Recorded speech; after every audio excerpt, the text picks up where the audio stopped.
مرحبا حزب الهدى مرحبا مرحبا مرحبا نحن جراد أيام رجال الكرام في البر والبحر في كل مكان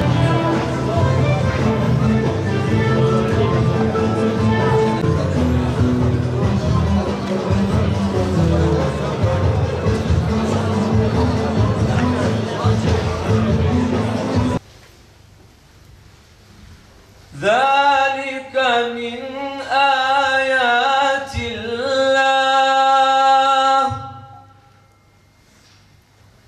من يهد الله فهو المهتد ومن يضلل فلن تجد له وليا مرشدا Sadakallahul azim. El-Fatiha. Kıymetli kardeşlerim, kendini İslami çalışmalara adayan bir topluluk davetçi kimliğini unutmamalıdır. Cennete talip olan, kendini milletinin hizmetkarı gören bir gençlik gecesini gündüzüne katarak insanların hidayetine vesile olmalıdır. Hüdapar gençliği fedakarlık ve azmiyle örnek bir neslin temelidir. Bizim işimiz insanların ahiretinin kurtulması için çalışmaktır. Bu bilinç ile daima diri olmalı ve hak davanın büyük bedeller isteyen, fedakarlıklar isteyen mukaddes bir dava olduğunu unutmamalıyız. Hüdapar gençliği olarak adaletten yoksun gidişata dur demek için mücadele etmeliyiz. Gençler olarak geleceği şekillendirme ve mevcut durumu adalet üzerine tesis etmek için çalışmalarımızı hız kesmeden yürütmeye devam etmeliyiz. Gençliğin korunması, topluma ve insanlığa faydalı bireyler olarak yetişmelerinin sağlanması, ahlaklı, bilgili ve sağlıklı yetişmeleri öncelikli hedeflerimizdendir.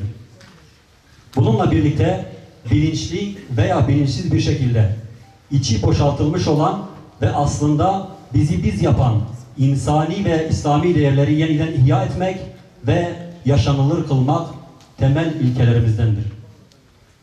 Değerli kardeşlerim, İslam alemi ihtilaflar içinde boğuşurken Batı gücüne güç katıyor. Ekonomik ve teknolojik gücüyle dünya üzerinde hakimiyet kurmaya çalışan emperyalistlere karşı İslam medeniyetinin nadide gençleri güç ve kuvvetiyle elde etmek için sorumluluğunun bilincinde olmalıdır.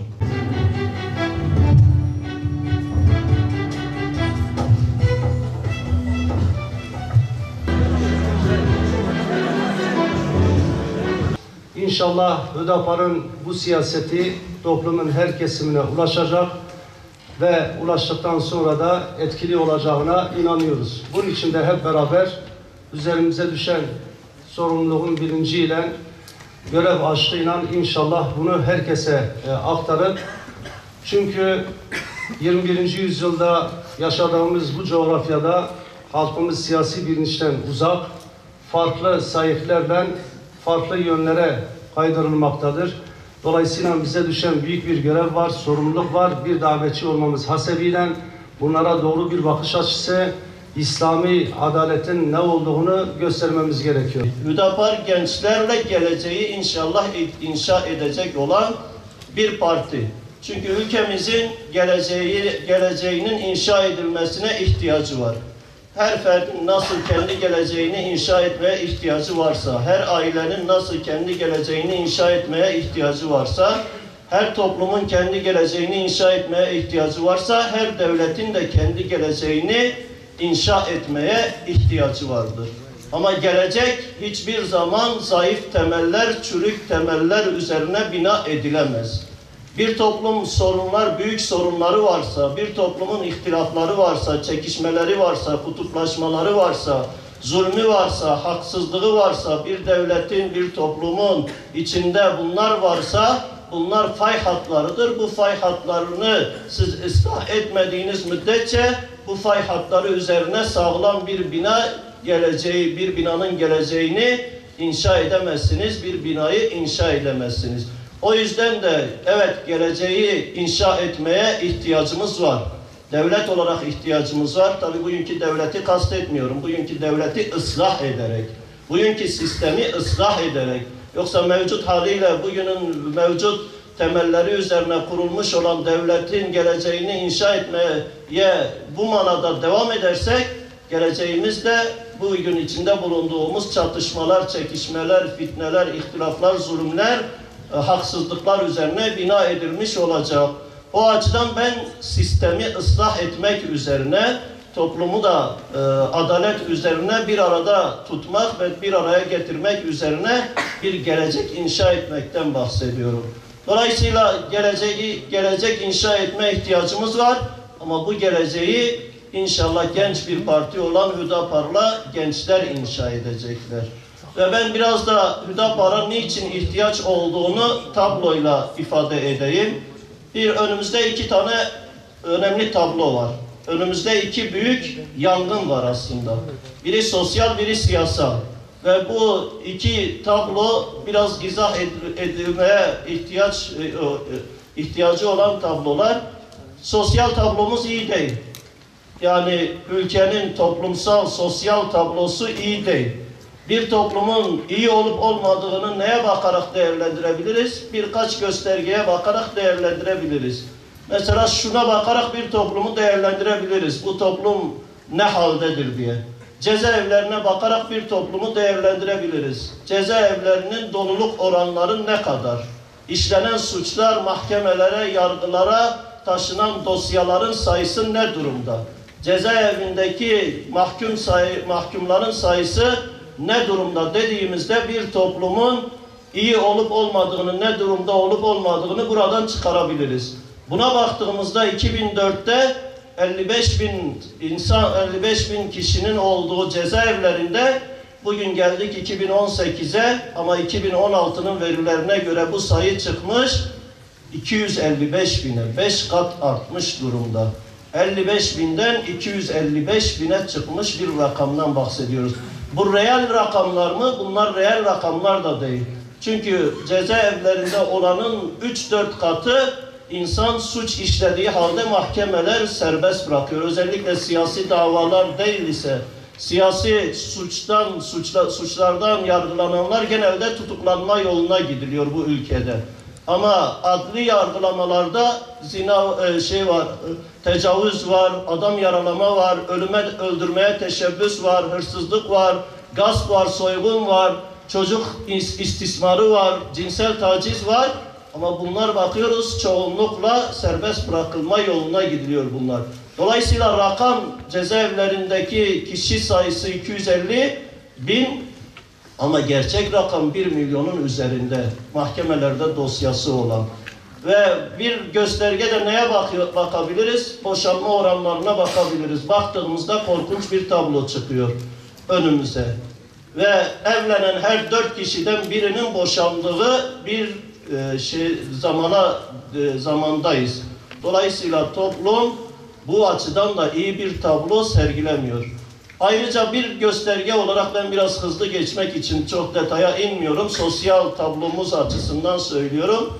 Bir gösterge olarak da antidepresif ilaçların kullanımına da baktığımız zaman toplumun ruh yapısı nedir onu da ortaya çıkarabiliriz.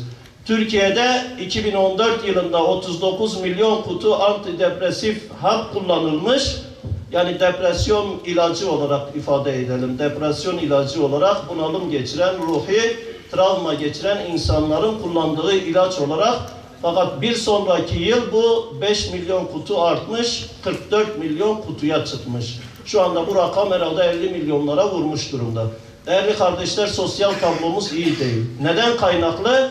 Sistemin arızalarından kaynaklı. Eğitimdeki maneviyatsızlıktan kaynaklı. Eğitimdeki boşluktan kaynaklı, yanlışlardan kaynaklı, sistemin zulümlerinden kaynaklı olarak, adaletsizliklerinden kaynaklı olarak maalesef tablomuz iyi değil. Canavar yetiştiren bir topluma dönüştü. Kimin elinde? İdarecilerin elinde, Kemalist rejimin elinde, sistemin elinde. Bu yüzden biz diyoruz ki bataklığın ıslah edilmesi lazım. Bataklık sistemdir. Bataklık devlettir. Devlet ıslah edilmediği müddetçe eğitim kurumlarıyla, yargı kurumuyla, bürokrasisiyle, bütün kurumlarıyla devlet ıslah edilmediği müddetçe, emniyetiyle, askeriyesiyle ıslah edilmediği müddetçe bu bataklık sinek üretmeye devam edecek, canavar üretmeye devam edecek. Referansımız İslam ise bu iddianın altını doldurmamız lazım. Bu alanda sosyal medyayı da referansımıza uygun kullanmamız lazım.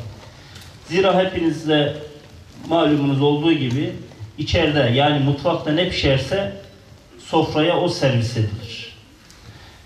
Mutfakta, Hüdapar'ın mutfağında, içeride teşkilatlarla ne pişerse sosyal medya üzerinden de o servis edilir.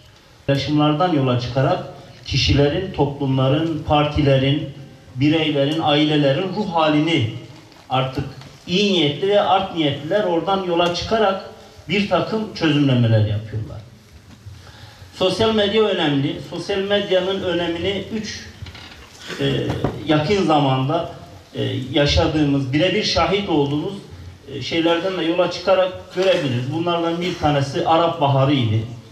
İkincisi Gezi olayları, üçüncüsü 15 Temmuz. Bütün bu araştırmalarda bilimsel ve teknik olarak ortaya konulmuş ki sosyal medyanın gücü ve etkisi tartışmasız. Bunun en belki zirve noktası ve çok önemli olan 15 Temmuz'du. Hakikaten bir milletin, toplumların kaderini etkileyecek bir takım girişimleri dahi insanlar sosyal medyadan öğrenip harekete geçiyorlarsa buradaki gücü görmek lazım. Sosyal medya, evet, gücünü anlatıyoruz, bakış açımızı ortaya koyuyoruz ama sosyal medya her şey demek değildir bizim için.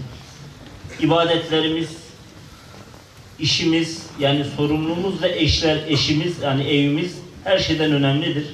Bunları ihmal eden, eve gittiğiniz zaman sosyal medyaya takılıyorum diye, sosyal medyayı takip ediyorum diye çocuklarımızın evde eşimizin bir takım itirazlarına eğer maruz kalıyorsak, sorumluluklarımızı, işlerimizi yerine getirme noktasında ihmalkarlığa neden oluyorsa, ben en başta söylediğimi hiç söylemeye bile gerek kalmıyorum. İbadetlerimizin gecikmesine, yapılmamasını demiyorum zaten, gecikmesine eğer sebep oluyorsa, sosyal medyanın ne kadar gücünden bahsedersek bahsedelim, bu ihmal ettiğimiz değerler karşısında bir hiçtir. Şunu iyice bilelim ki Hüdapar'ın akidesiyle, fikri yapısıyla, geleceğe yönelik hem idealleri ve hem de vaatleriyle ve özellikle de İslam'ı ölçü alması hasebiyle bu toplumun Hüdapar'a kesinlikle ve şiddetli bir şekilde ihtiyacı var. Ama bununla beraber şunu da kabul etmemiz gerekir ki bu bahsettiğimiz konularda Hüdapar'ın hizmet noktasına, seviyesine gelebilmesi, Hüdapar'ın bu topluma layık hizmetler icra edebilmesi için onun da bu toplumun desteğine ihtiyacı vardır. O zaman bu gençliğin mutlaka evvela bilinçli olması, ondan sonra mutlaka kararlı olması ve ondan sonra eylemci olması lazım. Bu gençlik eylemci olmazsa, bu gençlik etkin ve aktif olmazsa, öyle zannediyorum ki üzerimize düşen vazifeleri yerine getirme konusunda pasif kalmış olacağız. Biz insanların ıslahına çalışmakla mükellefiz. Bunu kabul edelim veya etmeyelim. Biz bu toplumun kurtuluşu için çalışmak, bu toplumun ıslah edilmesi için çaba sarf etmek durumundayız. Onun için özellikle de gençler ideal olmak durumundadır. İdeali olmayan kişinin derdi de yoktur. Hepimiz Müslüman olarak, başta gençler olmak üzere, mutlaka dava sahibi birer davetçi olmak durumundayız. Davası olmayanların sorumluluğu asla olmaz. Bu kadar sorumluluk bizi bu noktaya götürüyor.